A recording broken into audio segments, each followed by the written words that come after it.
In 1994, Tim Burton's Ed Wood searched in vain for its audience. The $18 million US production made not even a third of its cost in America back. It won several awards, including 2 Oscars, and was a financial flop, but went well with critics. It is based on the Ed Wood biography by Rudolph Gray, Nightmare of Ecstasy, from 1992. The author also was a consultant on Mark Patrick Carducci's worth-watching Ed Wood documentary from the same year, Flying Saucers over Hollywood, the Plan 9 companion.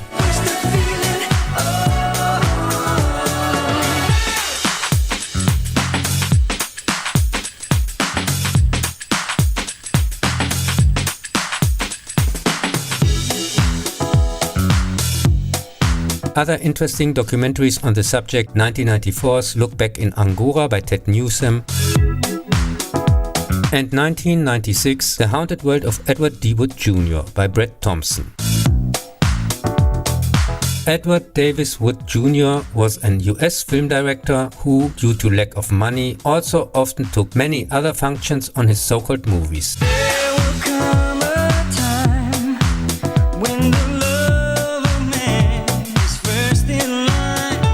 Such as screenwriting, starring, producing, and so on. Some of which enjoy today the trash cult status, so bad it's good. But it's up to you.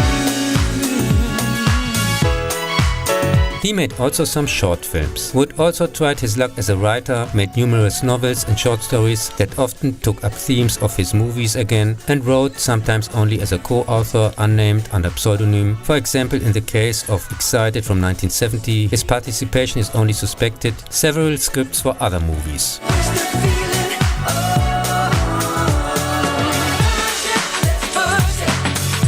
In the 1956 exploitation movie The Violent Years, a teenage girl neglected by her parents leads her high school friends on a violent crime spree with deadly consequences.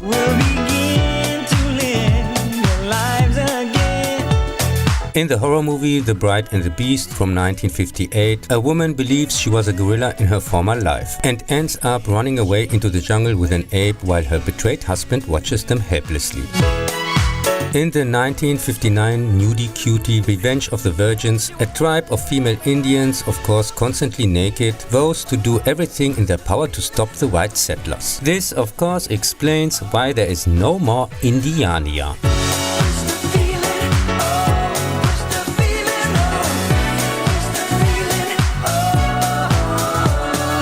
The 1961 crime drama Anatomy of a Psycho is about Chet, whose big brother is convinced of murder, which leads him committing crimes under paranoia and psychosis, with fatal results.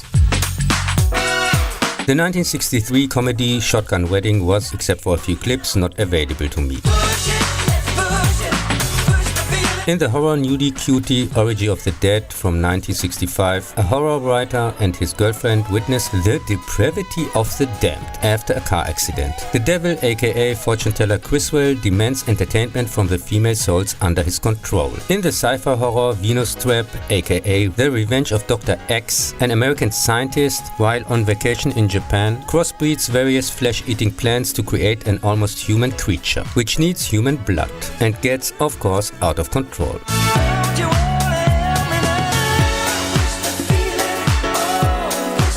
the 1974 action crime drama Five Loose Women, a woman is wrongly sentenced to prison for murder. She is now forced to escape with 4 other inmates. As the authorities pursue them, the inmates terrorize or kill anyone who gets in their way.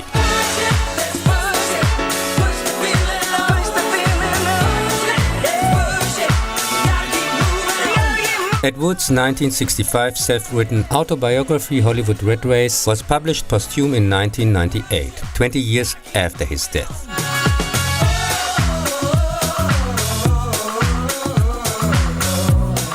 The same year saw the release of I Woke Up Early the Day I Died, another adaptation of one of his screenplays from 1961, back then called Silent Night and rewritten in 1974 with the current title. The star-cast movie with no dialogue at all is about a thief after escaping from a hospital, robs a pawn shop, loses the money in a coffin and somehow tries to get it back.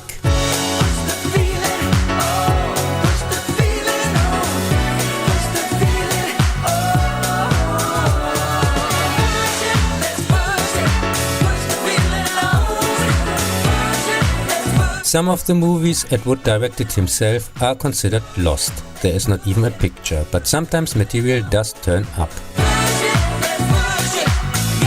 Like in 1995, the 20-minute western short Crossroads of Laredo. Shot in 1948 over 2 days, it was still enough to bankrupt his first company, Wood Thomas Productions, and according to Wood himself, apparently led Ed's partner, Crawford John Thomas, to contemplate suicide.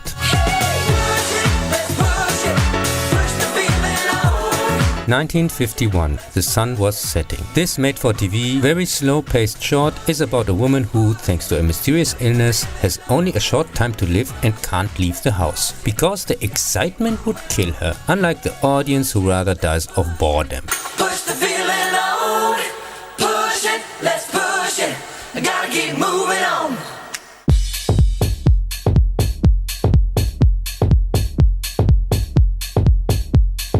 1953, Glenn or Glenda. A police captain consults a shrink to understand what drove a transvestite to suicide, which uses 2 case studies to explain. First, there is Glenn, a transvestite who has not yet told his fiancée Barbara about his tendencies. They cope with it through a series of explanations about the nature of the matter and under the watchful eye of the all-wise Lugosi.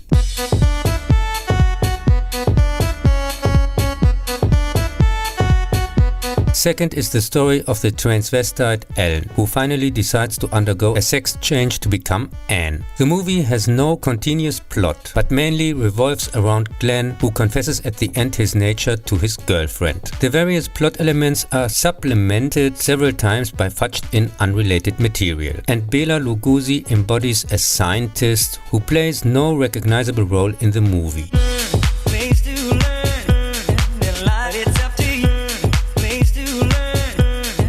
He does act as a narrator, kind of, but without providing any relevant information, as this is done by the main narrator. He also has several long surreal dream sequences in which Glenn is haunted by a diabolical character. It is probably, despite all its weaknesses, Ed Wood's best movie, as he honestly, even if a bit awkwardly, just like a child, tells a personal story.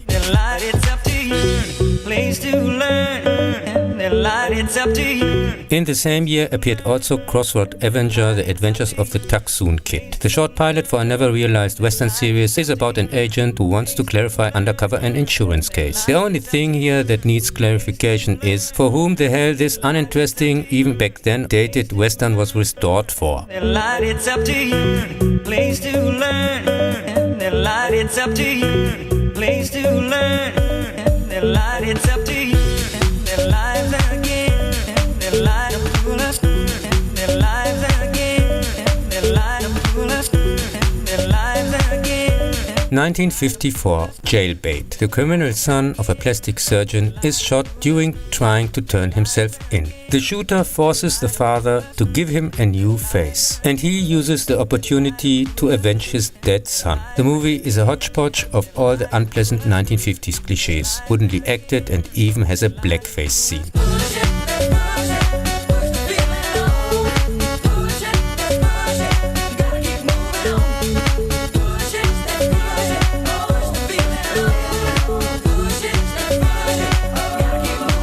1955, Bride of the Monster. Dr. Eric Vonoff conducts in his home, which is located in a swamp, experiments on humans in order to breed atomic superhumans. His assistant Lobo, a mute giant, is in charge of procuring the material. In the process, Vonoff either uses his enemies for his experiments or feeds them to the monster he created, an octopus.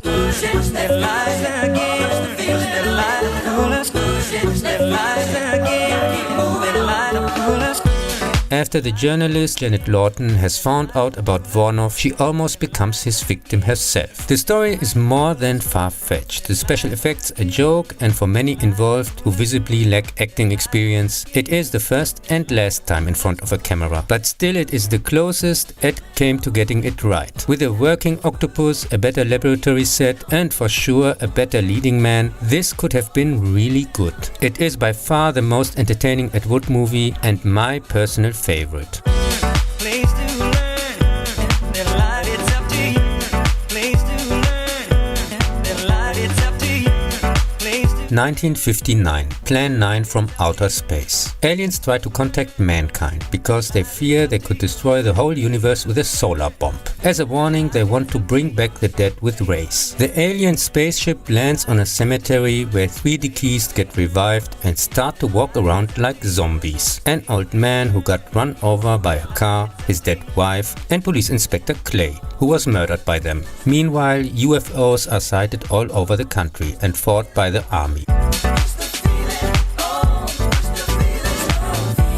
The movie with which Ed wanted to become famous has managed to do just that, but differently than planned. He's so bad that he's actually good again, and has everything people expect from an Ed Wood joint. A completely out of place introduction by fortune teller Criswell in a coffin, a complete crazy insane plot, lousy effects, actors who were replaced due to passing away during filming, and background music ranging from inappropriate to non-existent. Some mumbling characters have way too much text, while others say nothing at all. This is the ultimate Ed Wood movie.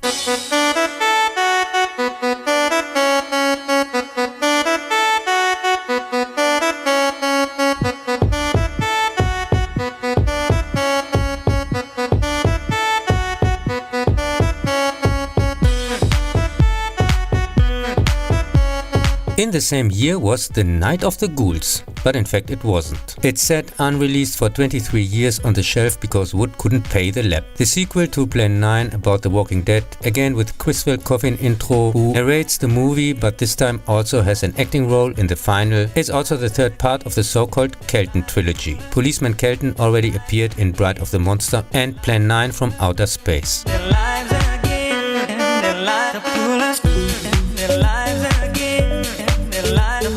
The story is about a fake fortune teller who goes by the name of Dr. Akula, probably another title from the Frankfurt Fraud University like the one from fortune teller colleague Dr. Osten, and scams people with a fake ghost and a fake Scarface logo by pretending to contact their dead relatives. But then he accidentally manages to revive a bunch of corpses that end up taking him to the realm of the dead. The movie is downright hypnotizingly boring but has most of the typical Ed Woodery. Night of the Ghouls is the final moment of the golden age of Wood, Ed's last step at mainstream filmmaking. 1961, The Sinister Urge. This one is about the spreading of pornographic movies and pictures and how the police protects the population from it. In addition, a murderer is on the loose, mainly targets women. Wood's last normal movie hypocritically points out the dangers of pornography addiction, and thanks to the leftovers from other movies, its ultra boring cast and typically uptight 50s action, it has not even a trash entertainment value. From the 1960s on, Wood found hardly any backers for his projects, except for porn. This also applied to many of his screenplays, some under pseudonym, directed by others. Of course, I won't show any of them here because I, similar to colleague Ed, take the dangers of porn addiction seriously. He still directed during 1970 to 72 the pornographic movies Take It Out and Trade, The Only House in Town, Necromania and The Young Merits, and died by now addicted to alcohol at the age of only 54 in a friend's apartment, just a few days after Ed and his wife lost their home.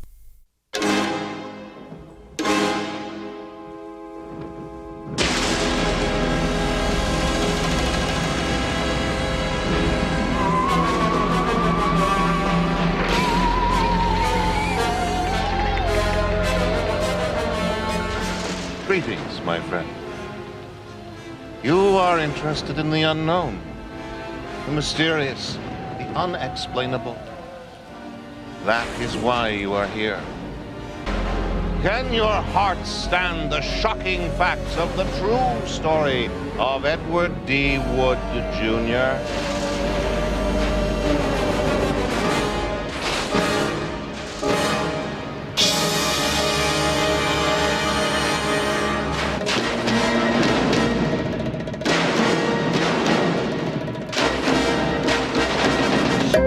In the 1950s, Ed Wood is struggling to enter the film industry with various small jobs in Hollywood. Although the performance of one of his plays takes place in an almost empty theater and receives disastrous reviews, he still believes in a successful career in the film business and considers himself a talented filmmaker. By chance, he meets the unemployed movie star Bela Lugosi, who has not made a significant picture in years and now lives without income and morphine addiction. He persuades a small producer to sign Lugosi as a big name, and he himself takes over the direction, the script and the main actor. A few more movies with Lugosi follow, the most famous even after his death, as Ed is sure with this one he will go down in history. That's a wrap.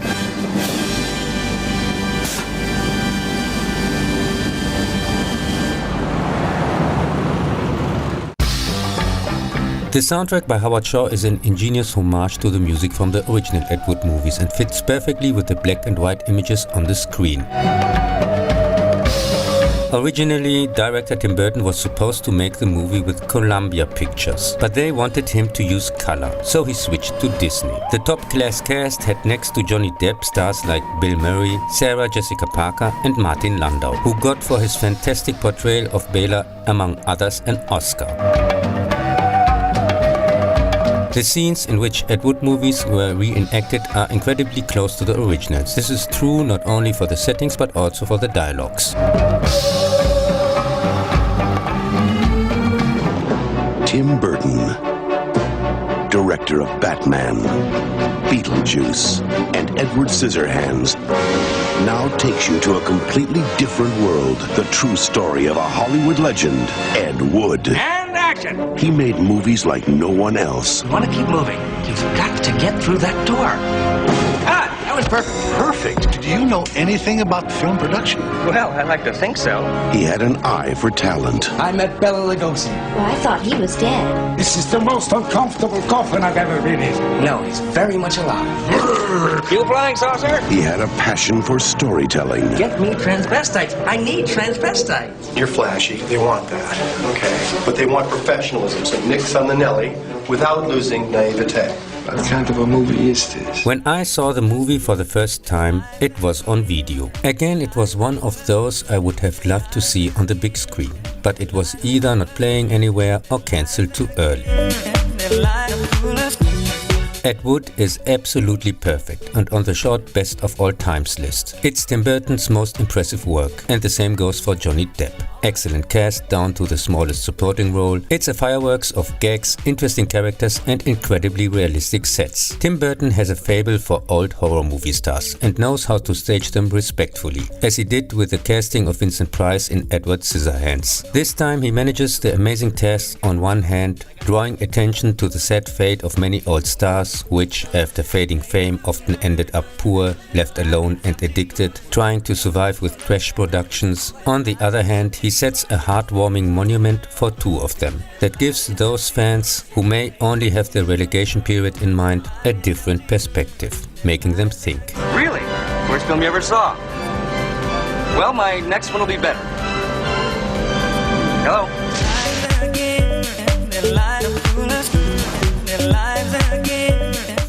I noticed the other day that my Wednesday Pictures estimated 1991 with WP has the same initials as Ed Wood's Wood Productions, and both with similar commercial success. But I'm sure this time it's different. This is the rear view that will finally make me famous.